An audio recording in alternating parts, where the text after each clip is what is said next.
Vicky Vox.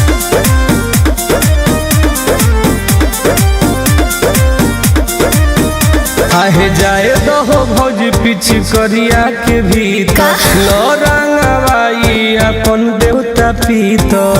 ए भौजी सुनो हो आहे जाए दहे भौजी पिछ करिया के भीतर लो रंगवाई अपन देवता पीतर।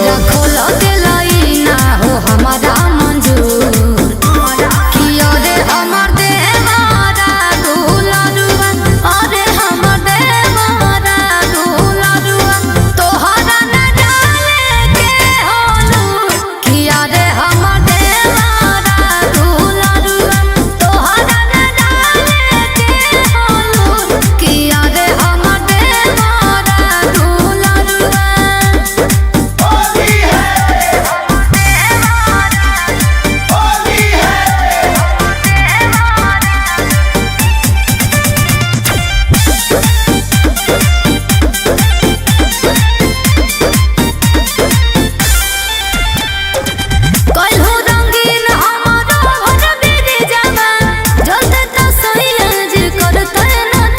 भाभी हो तू डरती हो काहे ना डरे? अरे होली में देवरन के हक होबे पूरा ऐसे न फगुआ खेलाव अधूरा। घर के चाप देलो सिखलो ना तनिको सहो कियो रे हमर देवारा दुलरुआ अरे हमर देवारा दुलरुआ तोहरा न डाले के होलू किया रे हमर देवारा दुलरुआ तोहरा न डाले के होलू किया रे हमर देवारा दुलरुआ।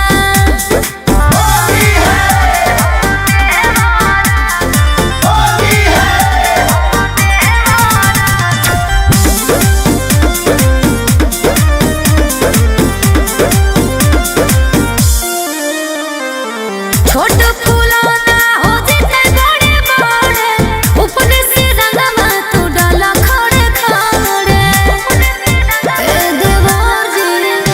अरे भौजी हो भौजी न हो खाना राज हो भैया वाला दर्जा तू दे दो नयाज हो दे दो।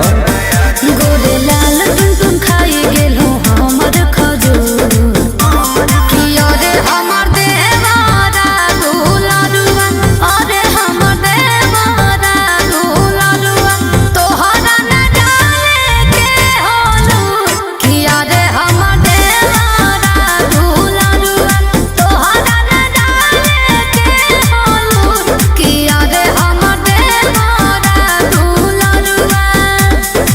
अच्छा नाम बता लगा लो।